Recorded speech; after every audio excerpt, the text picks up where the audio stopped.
Au nom du Père, du Fils, du Saint-Esprit, ainsi que Dieu, Amen, que sa bénédiction repose sur nous tous, Amen. On va continuer ce soir ce qu'on n'a pas pu terminer la dernière fois. Alors, on va reprendre l'épître de Saint Paul aux Romains, chapitre 4, du verset 13 jusqu'à la fin, du verset 13 à 25. Donc, c'est épître Romains, chapitre 4, du verset 13, du verset 17 au verset 25. 17 à 25. Je t'ai établi père d'un grand nombre de nations. Il est notre Père devant celui auquel il a cru, Dieu, qui donne la vie aux morts et qui appelle les choses qui ne sont point comme si elles étaient. Espérant contre toute espérance, il crut, en sorte qu'il devint père d'un grand nombre de nations, selon ce qui lui avait été dit, telle sera ta postérité. Et, sans faiblir dans la foi, il ne considéra point que son corps était déjà usé, puisqu'il avait près de 100 ans, et que Sarah n'était plus en état d'avoir des enfants. Et il ne douta point par incrédulité au sujet de la promesse de Dieu, mais il fut fortifié par la foi, donnant gloire à Dieu. Et ayant la pleine conviction que ce qu'il promet, il peut aussi l'accomplir. C'est pourquoi cela lui fut imputé à justice. Mais ce n'est pas à cause de lui seul qu'il est écrit que cela lui fut imputé. C'est encore à cause de nous, à qui cela sera imputé, à nous qui croyons en celui qui a ressuscité des morts, Jésus notre Seigneur, lequel a été livré pour nos offenses et est ressuscité pour notre justification. Gloire à Dieu éternellement. Amen. Alors, je reprends le verset 17. Je t'ai établi père, il parle ici à Abraham, le père des pères, qu'on l'appelle le patriarche des pères. Je t'ai établi père d'un grand nombre de nations. Ici, ce n'est pas père des Juifs tout simplement, mais père de beaucoup de nations. Toutes les nations, tout le monde sur la terre, tous les hommes sur la terre. Je t'ai établi père d'un grand nombre de nations.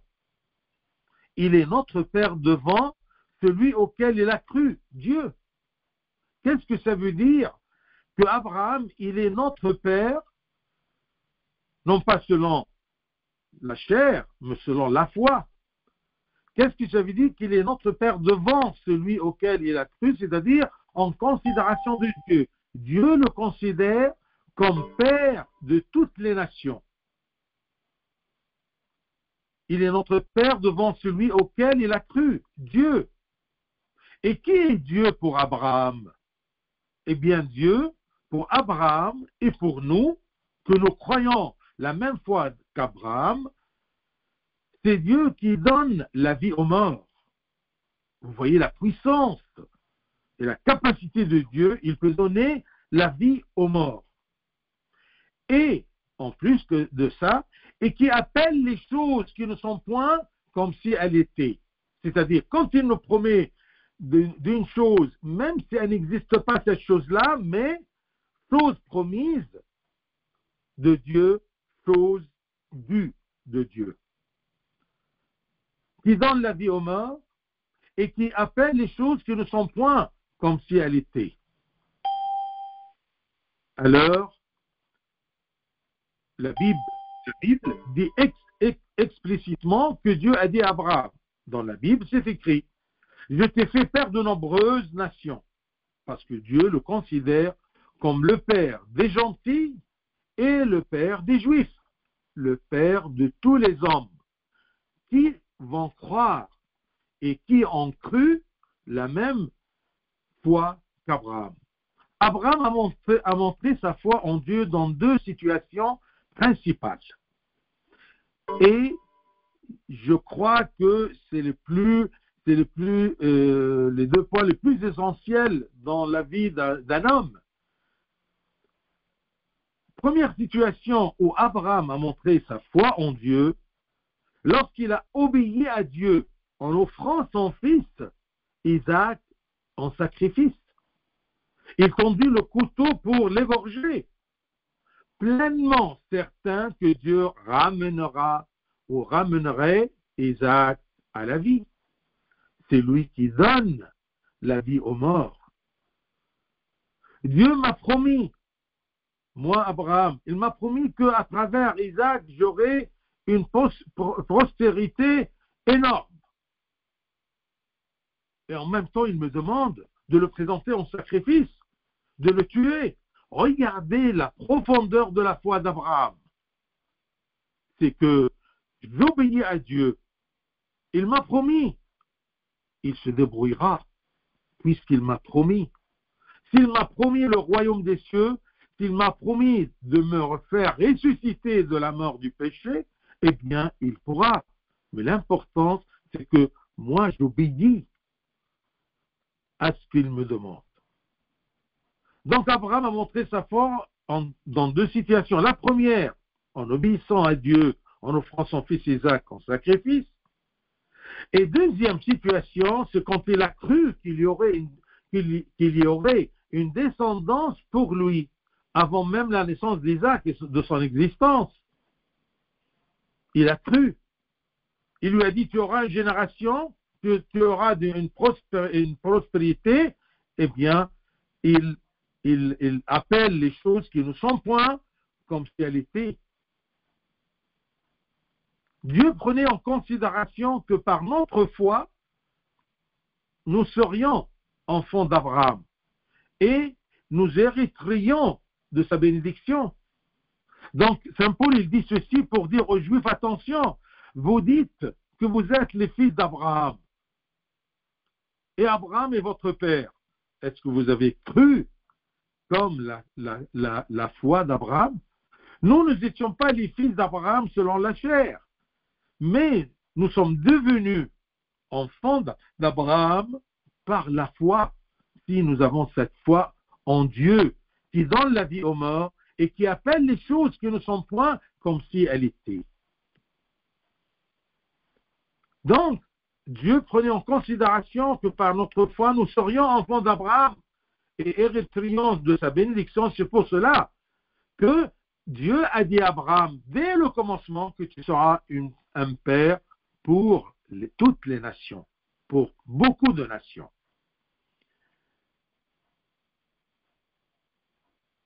Ceci, bien sûr, d'être héritier de la bénédiction d'Abraham, parce que Dieu a béni Abraham et sa postérité, selon la chair, mais plus important, selon la foi.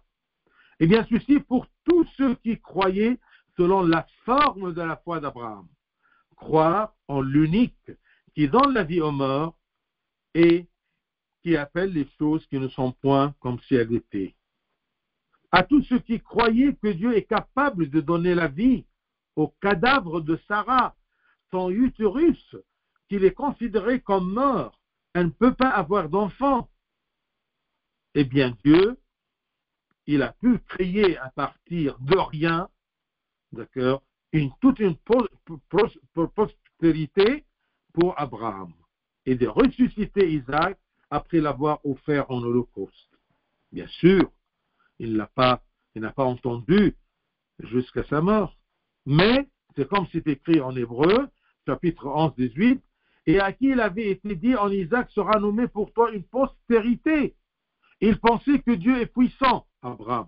Il pensait que Dieu est puissant même pour ressusciter les morts. Aussi le recouvra-t-il par une sorte de résurrection. Il était sûr que Dieu peut donner même s'il présente Isaac par qui la promesse est due, il le présente comme sacrifice, Dieu peut le ressusciter de la mort.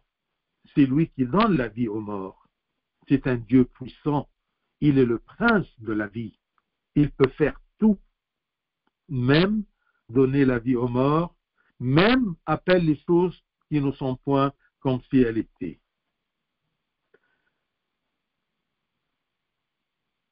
Dieu est capable de ressusciter le pécheur de la mort, du péché. Rappelez-vous le fils prodigue. Son père, il a dit, quand il a vu son fils qui retourne, mon fils était mort et il est de nouveau vivant. Donc celui qui est dans le péché, loin de Dieu, est mort. Mais Dieu est capable de pardonner et de faire revivre cette personne-là qui se repent.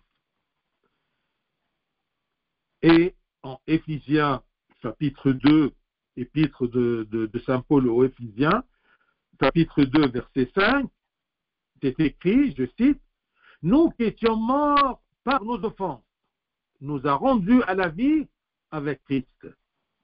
C'est par grâce que vous êtes sauvés. » Regardez le verset. « Nous qui étions morts par nos offenses comme... » Alors, donc, le péché rend la personne morte.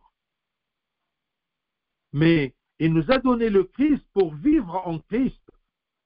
Si on avance en Christ, si on vit en Christ, nous sommes ressuscités. Dieu nous rend à la vie. Nous qui étions, Éphésiens 2,5, nous qui étions morts par nos offenses, nous a rendus à la vie avec Christ. C'est par grâce que vous êtes sauvés. Donc faites confiance à la puissance de Dieu. Faites confiance à la puissance de Dieu. C'est ça la foi d'Abraham, par laquelle nous devenons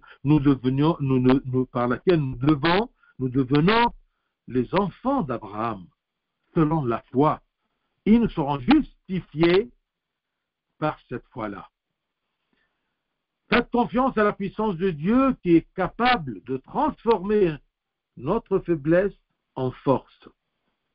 Notre mort à cause du péché a une résurrection dans le repentir et vivre en Christ. Et si vous tombez dans les péchés difficiles, il vous pardonnera et vous transformera en sainteté parce qu'il donne la vie aux morts. Votre foi vous poussera à faire un travail positif, un travail qui n'est pas gêné par vos nombreux péchés. Ne tombez jamais dans le désespoir. Une fois mort par le péché, si tu te repens, Dieu peut te donner la vie, peut faire ressusciter de la mort du péché. Ça, c'est une introduction pour tout ce qui va venir du verset 18 jusqu'à la fin du chapitre, du verset 18 jusqu'à verset 25. Ces versets montrent que tout est possible aux croyants.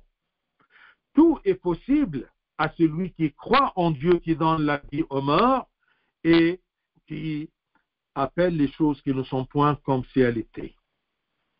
Alors, verset 18. Espérant contre toute espérance. Il parle à propos d'Abraham. Espérant contre toute espérance, il crut, en sorte qu'il devint père d'un grand nombre de nations, selon ce qui lui avait été dit, telle sera ta postérité. Puisque Dieu m'a dit, moi Abraham, que j'aurai une postérité dans les choses qui ne sont point, ils sont dus, parce que Dieu est capable.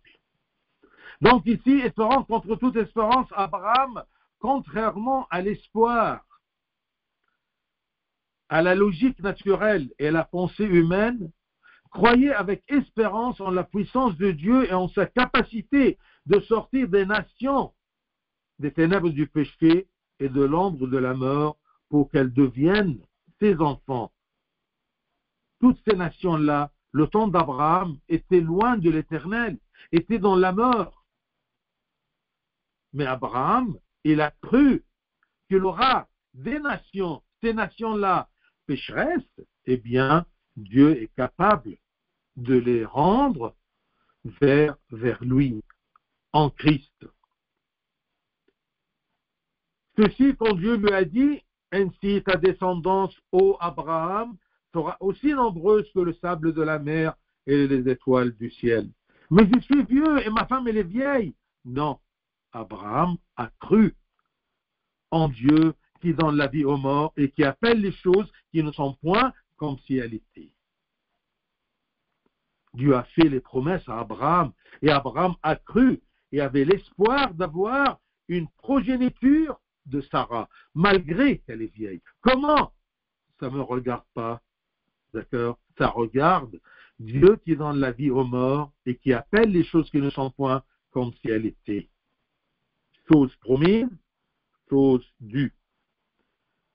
Cet espoir est à l'opposé de l'espoir naturel, comme je vous ai dit, car Abraham a atteint un âge qui lui fait perdre l'espoir d'avoir un fils, 100 ans. Et sa femme Sarah n'a aucun espoir naturel, car son réservoir, son utérus, est mort et elle n'est pas apte à procréer. Mais malgré ça, Abraham a cru en Dieu qui donne la vie aux morts et qui appelle les choses qui ne sont point comme si elles étaient. J'aimerais bien quand tu pries, tu demandes quelque chose à Dieu. D'accord? Mais tu fais ta part, honnêtement, dans cette chose-là. Eh bien, tu dis à Dieu et tu te rappelles toi-même, toi, Dieu, qui donne la vie aux morts et qui appelle les choses qui ne sont point comme si elles étaient. Aide-moi selon ta volonté. Parce que parfois, je demande l'aide de Dieu et Dieu ne veut pas interférer parce que il sait ce qui est bien pour toi et ce qui est moins bien pour toi et ce qui est mauvais pour toi. Dieu nous écoute toujours. Il nous a aimés tout en étant pécheurs. Et bien, sûrement, il nous écoute toujours. Mais parfois, sa sagesse et par sa préscience, il n'a pas nous donné ce qu'on veut, mais il nous donne toujours dont on a besoin. Et tout ce qu'on demande, ce n'est pas dont on a besoin. On demande beaucoup plus dont on a besoin. Ainsi, j'aimerais que nous croyions que Dieu est capable de tenir ses promesses, quels que soient les obstacles. Regardez les obstacles devant Abraham, c'est écrit, qui est espérant contre toute espérance naturelle. Il a espéré parce qu'il avait la foi en Dieu.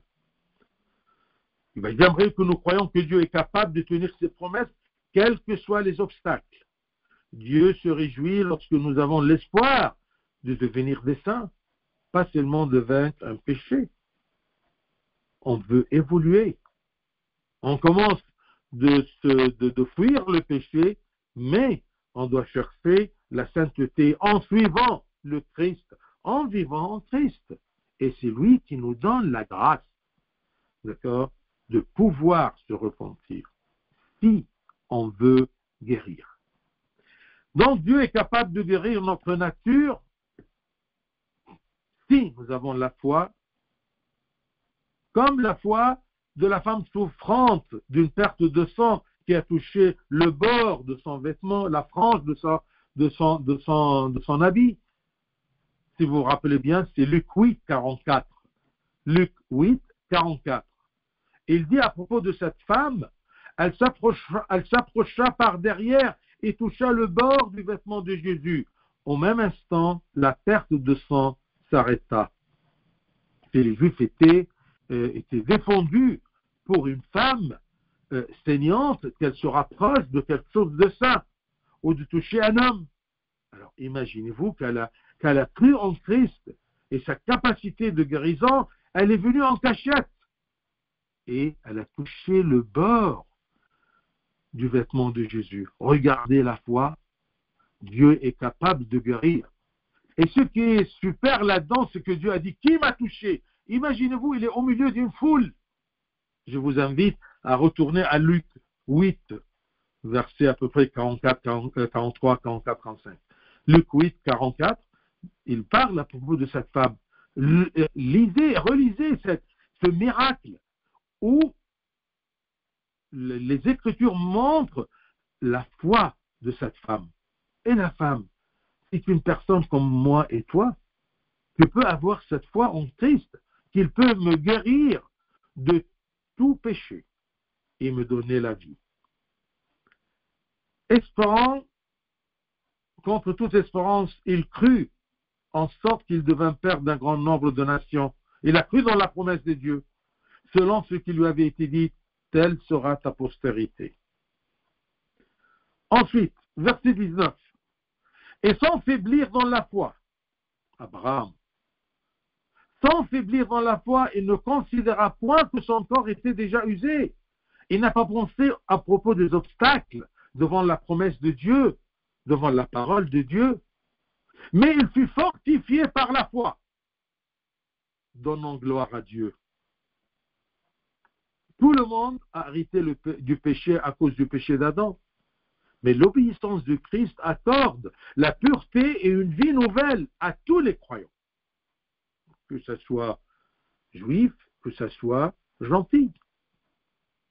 Ne vous soumettez pas au péché, car c'est quelque chose qui nous est étrange. C'est étranger. Le péché, pour nous, c'est quelque chose d'étranger.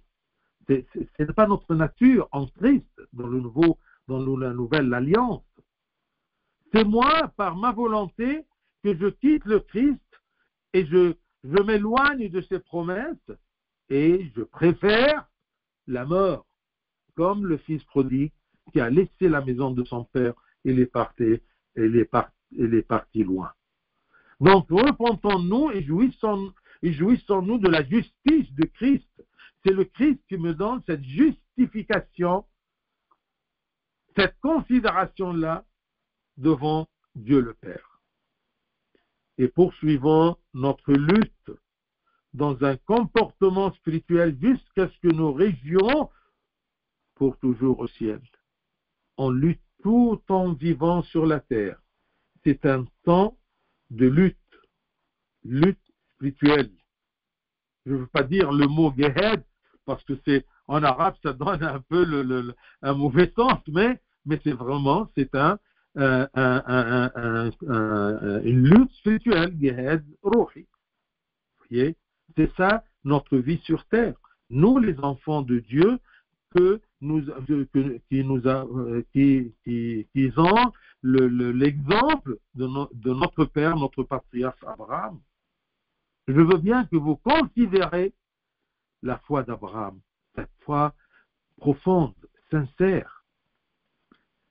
Verset 20, il ne douta point, Abraham, par incrédulité au sujet de la promesse de Dieu, mais il fut fortifié par la foi, donnant gloire à Dieu. Est-ce que tu as la foi en Dieu et ses promesses? Est-ce que tu connais les promesses de Dieu? Ça, c'est important. Tu dois chercher dans l'Évangile, quand tu lis, où sont les promesses de Dieu? Les promesses de Dieu, ils sont tout simplement résumées dans deux choses. Le pardon et l'héritage du royaume des cieux. C'est ça ce que Dieu veut nous donner. C'est ça la promesse de Dieu. C'est ça la grâce que Dieu veut donner à ses enfants. Verset 20, il ne douta point par incrédulité au sujet de la promesse de Dieu, mais il fut fortifié par la foi, donnant gloire à Dieu. Cela montre que Christ a tout le rôle dans la justification et que la loi n'a aucun rôle.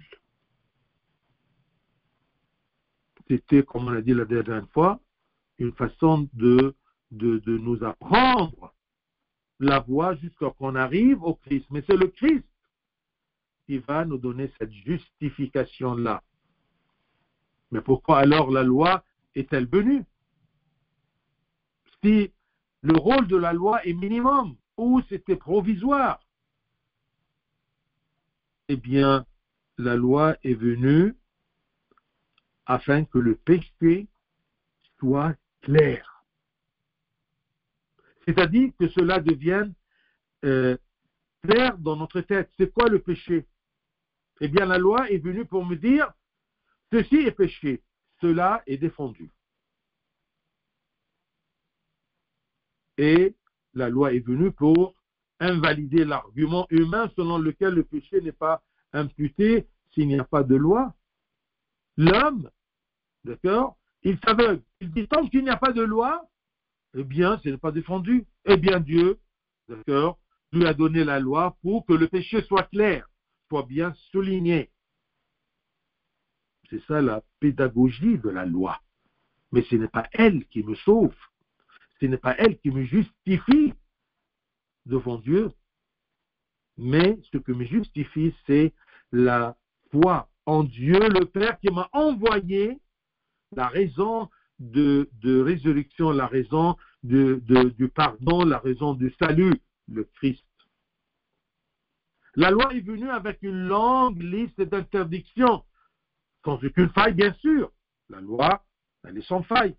Pour empêcher les gens de tomber dans des péchés sous prétexte de ne pas savoir qu'ils étaient des péchés. La loi était donc comme un miroir qui révélait à l'humanité la laideur et la multitude de leurs péchés. C'est pour ça qu'il dit que c'est écrit que la loi est venue pour que le péché abonde, c'est-à-dire soit clair. Mais tout comme les noms, les formes et les types de péchés sont multipliés sous la loi, de même la grâce de notre Seigneur Jésus-Christ s'est multipliée et débordée pour pouvoir pardonner et effacer tout péché, aussi grand soit-il. Il y a beaucoup de péchés qui changent de nom, qui changent de forme, mais la loi est venue pour dévoiler le péché. Mais on a devant cette loi-là, devant cette découverte de péché, la manifestation du péché, eh bien nous avons le pardon, le pouvoir d'être pardonné que Dieu nous donne par le Christ. Donc si vous vivez dans des circonstances difficiles qui tentent de vous éloigner de Dieu, ne soyez pas dérangés. L'important c'est ta volonté. Veux-tu guérir? As-tu la foi de venir vers le Christ pour qu'il te pardonne, pour qu'il efface ton péché, pour qu'il arrête ton saignement, comme la femme qui a cru dans le pouvoir de Dieu. Le Christ qui a dit, qui m'a touché, parce qu'il a senti qu'il a une force de guérison qui est partie de lui. Qui m'a touché? Fuyez toutes ces circonstances difficiles, autant que vous le pouvez, et ayez confiance que la puissance de Dieu vous soutient et vous protège avec une aide plus grande que celle de quelqu'un qui vit dans des circonstances normales. Ne dis pas, mais je suis dans des circonstances difficiles, n'aie pas peur, Dieu va te donner une grâce plus forte que la grâce que ceux qui vivent dans des circonstances normales ou faciles à vivre. Autrement dit, ne blâmez pas les circonstances dans lesquelles vous péchez, mais repentez-vous plutôt et demandez l'aide de Dieu. Celui qui donne la vie aux morts, celui qui dit aux choses qui ne sont pas, qui appelle les choses qui ne sont point comme si elles étaient. Demandez l'aide de Dieu afin de pouvoir triompher du péché, aussi difficile ou accablant qu'il soit ce péché. Et ne douta point, 20, et ne douta point par incrédulité au sujet de la promesse de Dieu, mais il fut par la foi. Il fut fortifié par la foi. Donc la foi fortifie, mais il fut fortifié par la foi, donnant gloire à Dieu. Mais comment Dieu fortifie-t-il la foi de l'homme? Si ma foi est faible, est fragile, est-ce que Dieu m'aide à fortifier ma foi? Oui. Comment? Eh bien, en nous demandant de passer beaucoup de temps avec Dieu. Dans la prière, l'étude de la contemplation, la répétition de versets de Sainte Bible. C'est ainsi que nous le connaissons, l'aimions et lui faisions confiance. Comment veux-tu connaître Dieu si tu ne lis pas? Comment veux-tu sentir la présence de Dieu si tu ne pries pas? Comment veux-tu que Dieu se rapproche de toi si tu t'éloignes de lui? Par le péché. Comment veux-tu connaître Dieu si tu n'as pas le temps pour Dieu? Comment veux-tu être justifié par la foi si tu n'as pas le temps pour Dieu. Tu as le temps pour tout ce qu'il y a dans le monde. Et tu te laisses dans les circonstances qui t'entourent. Et quand on te dit, lis la Bible, cherche Dieu, cherche à connaître ce Dieu. Tu ne peux pas aimer quelqu'un que tu ne connais pas. Et Dieu t'aide à le connaître. Il nous a donné les Écritures. Il nous a donné le Christ, qui nous a dit, qui nous a prêché et qui nous a enseigné à propos de Dieu le Père. Il nous a donné un exemple selon son humanité, unie à sa divinité, comment agir. C'est pour cela que Saint Paul il dit, nous avons la pensée du Christ. Donc, comment ta foi sera fortifiée? En passant beaucoup de temps avec Dieu. Et plus tu passes le temps avec Dieu, dans ce domaine de Dieu, le Saint-Esprit œuvre en toi. Parce que c'est l'œuvre du Saint-Esprit qui prend ce que Christ a et nous donne.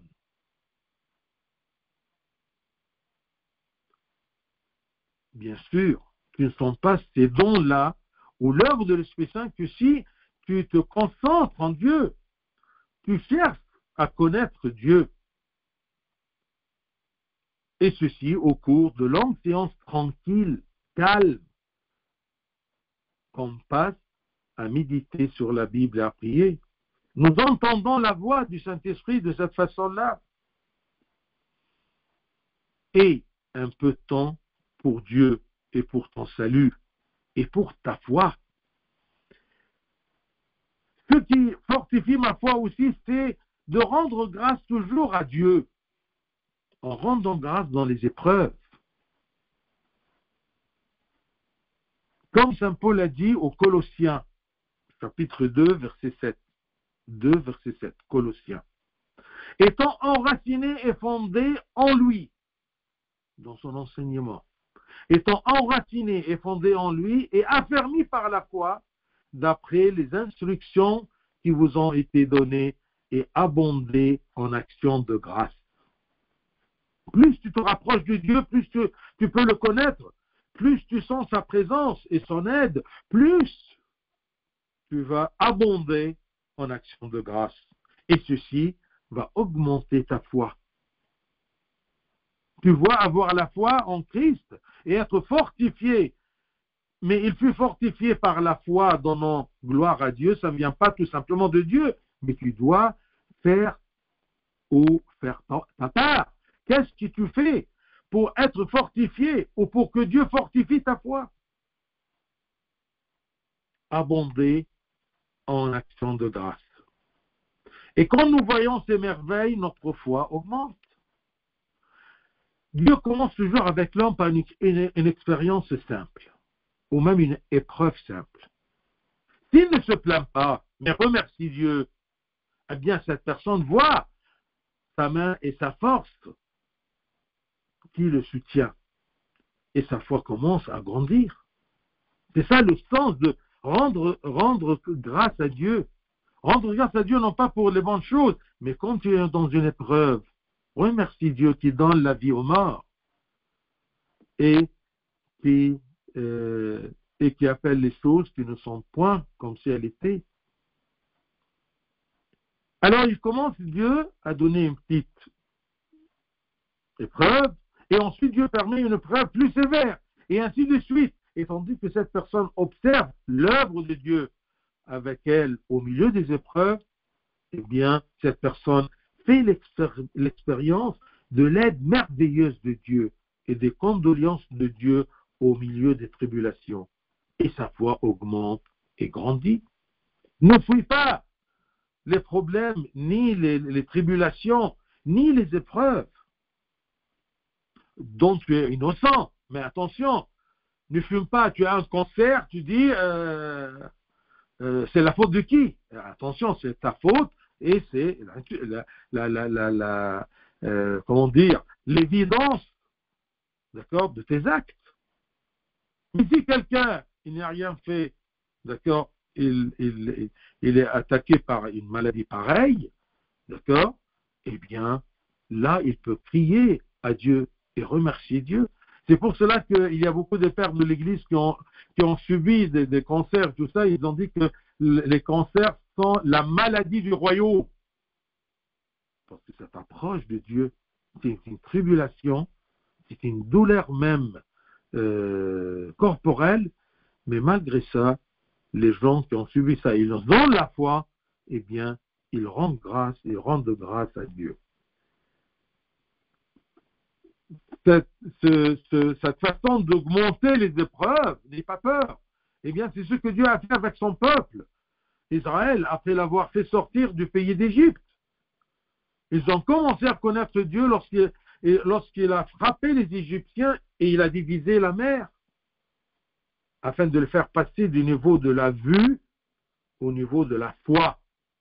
Dieu les a fait entrer à l'école de la foi. Alors le Seigneur commença à éprouver le peuple. Lorsqu'il avait soif, il avait besoin d'eau, il trouvait de l'eau, mais de l'eau amère. Alors il se plaignait au lieu de crier à Dieu. Dieu t'a fait sortir de l'Égypte avec ce miracle-là. Quand tu as un peu soif, et quand tu as soif, tu as trouvé une eau amère. Pourquoi tu n'as pas crié à Dieu en le remerciant? Parce qu'il peut rendre, d'accord, l'eau amère, l'eau douce, puisqu'il donne la vie aux morts et qui appelle les choses qui ne sont point comme si elles étaient.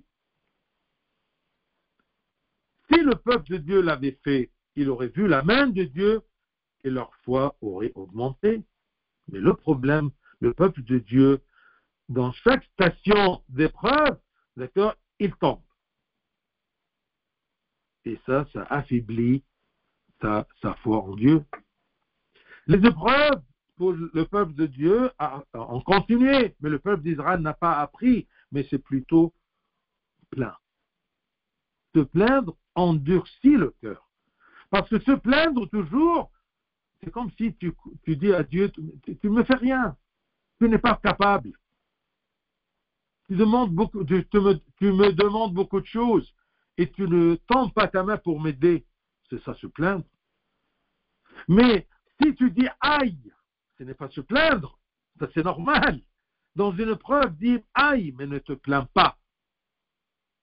Je dis aïe, mais merci Dieu. Je sais que tu es là, tu me vois, je vais mal. Que telle soit ta volonté. Et je veux croire dans ta puissance. Toi qui donnes la vie aux morts et qui appelle les choses qui ne sont point comme si elles étaient, aide-moi. Notons bien que l'épreuve n'est pas destinée à Dieu pour savoir ce qu'il y a à l'intérieur du corps humain. Car il connaît, il sonde les cœurs et les reins. Mais l'épreuve est telle que je peux voir la main de Dieu. Dieu permet ton épreuve pour qu'il se manifeste. Vous vous rappelez l'aveugle-né? Qui a péché, lui ou ses parents? Ni lui ni ses parents, mais pour que la gloire de Dieu se manifeste. Donc, l'épreuve est telle que je peux voir la main de Dieu et développer ma foi. Ta foi se fortifie par rendre grâce à Dieu dans les épreuves et passer beaucoup plus de temps avec Dieu. Verset 21. Ayant la pleine conviction que celui qu'il promet, il peut aussi l'accomplir. J'aime bien que tu retiens bien ce verset. Notre père Abraham, il était justifié à cause de sa foi. Et avant la loi de Moïse, ayant la pleine conviction que ce qu'il promet, il peut aussi l'accomplir. C'est ça, croire en Dieu. En fin de compte, si tu es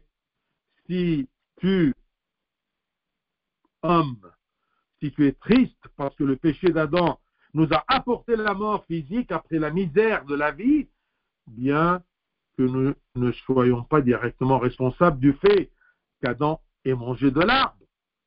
Alors voici, Christ est mort pour nous sans péché. Ne commence pas à te plaindre, mais lui il a mangé, il a désobéi. Pourquoi moi, je subis la mort? Eh bien, c'est un héritage. D'accord? Tu as pris l'héritage de la mauvaise nature de ton père qui a péché. Mais n'oublie pas que Dieu ne t'a pas laissé. Le Christ est mort pour nous sans péché. Il n'a pas péché, le Christ, mais il est mort à notre place, afin que nous puissions hériter de la vie éternelle. Si nous marchons dans une vie de justice par la foi et les œuvres, en nous appuyant sur la grâce du Christ. Vous voyez le cercle? C'est comment Adam a péché, j'ai hérité la mauvaise nature, mais le Christ, par amour à l'homme, il est venu pour mourir à notre place et qu'on le suit dans son humanité. Parce que dans son humanité, il a porté toute l'humanité pour la ramener au sein du Père. Abraham était fort dans sa foi. Il n'accordait aucune considération ou importance aux faits scientifiques, aux évidences naturelles du monde. Il n'a pas douté un instant de la promesse de Dieu, mais il l'a plutôt cru, malgré les obstacles. Il a rendu gloire et remerciement avant même que la promesse soit tenue. Ayant la pleine conviction que celui qui promet, il peut aussi l'accomplir. C'est le manque de foi qui amène une personne à réfléchir aux obstacles et aux problèmes. Il tombe dans le désespoir. Le manque de la foi dans la puissance de Dieu et dans l'amour de Dieu qui m'aime et sa doute dans la présence de Dieu, mais il est là. Il n'est pas loin de nous. Nous sommes les bien-aimés de Dieu. Comme le verset qui dit, la réjouissance de Dieu, c'est dans les hommes. Il aime être avec les hommes. C'est pour cela qu'il les a créés. Mais il les a créés libres. Et c'est pour cela que par notre liberté, qu'on affaiblit notre foi et nous nous éloignons de Dieu. Donc, bien-aimé, toi, qui désires être l'ami de Dieu, ne t'inquiète pas si ses promesses sont retardées et ne doute jamais, car ces promesses viendront certainement au temps opportun. Ne laissez pas les calculs matériels et la logique humaine entraver votre foi. Les calculs humains, matériels, la logique humaine entrave notre foi, car vous avez affaire à un Dieu qui est capable de tout. Et ce qui est impossible aux hommes n'est possible qu'à lui seul, parce qu'il est le Créateur, il est le Pantocrator. Faites-lui confiance et n'ayez pas peur. Celui qui commence avec une foi faible, Dieu renforcera sa foi par un entraînement pour accroître sa confiance en Dieu. Parfois, entraînement dur, mais, d'accord, c'est pour notre bien. Du verset 22 jusqu'à 25, c'est pourquoi celui fut imputé à justice. À cause de tout ceci, eh bien, tout ce qu'il a cru, sa foi lui fut imputée à justice. C'est sa foi qu'il a justifiée aux yeux de Dieu. Mais ce n'est pas à cause de lui seul qu'il est écrit que cela lui fut imputé. C'est encore à cause de nous, à qui cela sera imputé, à nous qui croyons en celui qui a ressuscité les morts, qui est Jésus, notre Seigneur. Ici, eh bien, Dieu était content de la confiance d'Abraham en lui. Il lui fut compté qu'il était également juste dans cette situation-là. Ces paroles à propos d'Abraham et même les paroles de Saint Paul n'ont pas été écrites pour raconter une histoire à propos d'Abraham et cette histoire est terminée avec le temps. Mais non, c'est l'invitation de Dieu est ouverte. Ceci veut montrer que l'invitation de Dieu est ouverte à toute l'humanité en général et à vous en particulier. Ayez foi en Dieu Tout-Puissant, car celui qui a ressuscité le Christ Jésus d'entre les morts est capable de nous ressusciter de la mort du péché.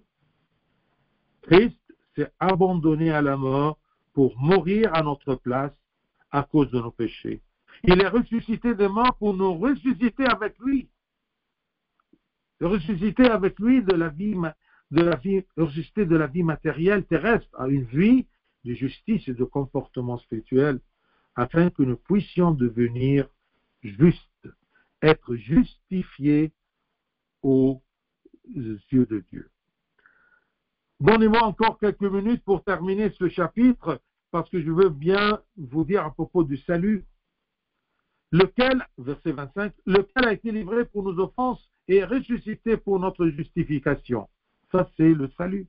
Il est mort pour nos péchés et est ressuscité pour notre justification, en ressuscitant avec lui à travers le baptême.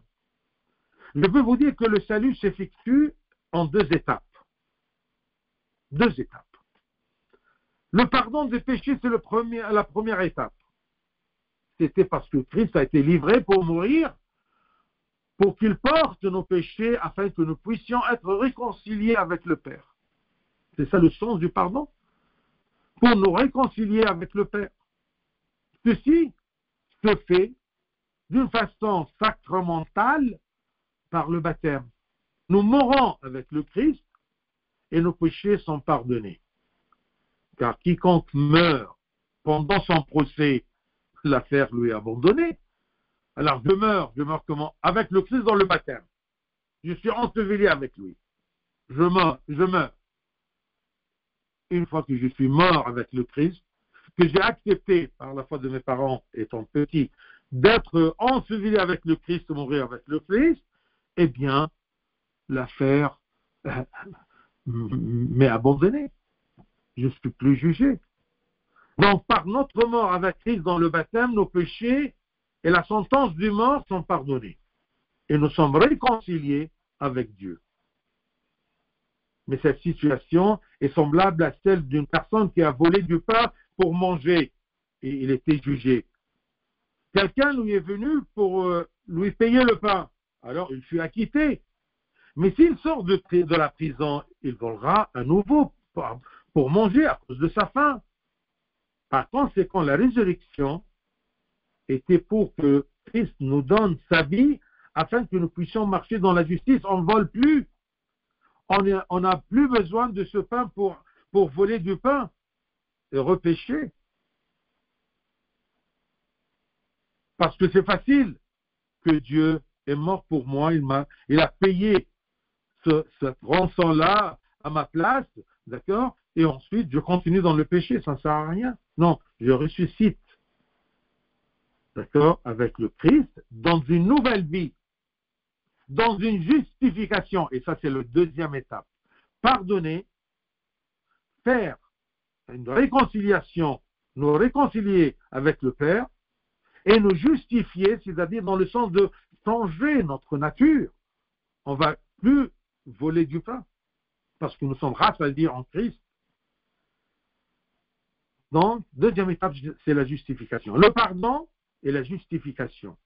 C'est pour cela qu'on a passé tous ces chapitres, depuis le premier chapitre jusqu'à maintenant avec Saint Paul, qui nous parle à propos de la justification.